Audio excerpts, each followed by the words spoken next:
विमानतळावरून वैभव नाईक आणि नारायण राणे आमने सामने आले। 15 दिवसात चिपी विमानतळ सुरू करा, अन्यथा विमानतळाला टाळं ठोकणार असा इशाराच ठाकरे गटाचे नेते वैभव नाईक यांनी दिलेला आहे। तर तू टाळं मारूनच दाखव, तुझ्या घराला टाळं मारणार असं आव्हान राणेंनी दिलेलं आहे।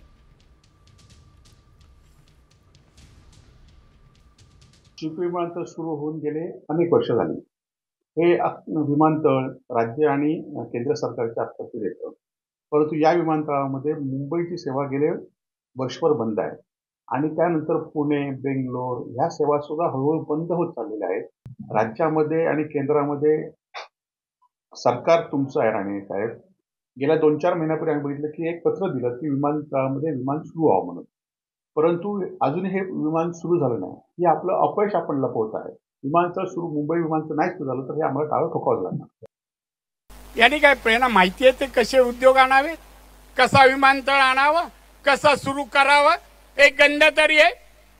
5 मिनिटं शुद्ध मराठीतून त्या सभागृहात कधी बोलले का? हे 10 वर्ष होते आमदार म्हणे मी टाळं मारणार, विमानतळाला टाळं कधी जातो सांग रे मला, टाळं मारूनच दाखव। मी आज सांगायला आलोय ते मारूनच दाखव, नाही तुझ्या घराला जाऊन टाळं मारला ना तर नारायण राणे नाव सांगणार नाही, नाव सांगणार।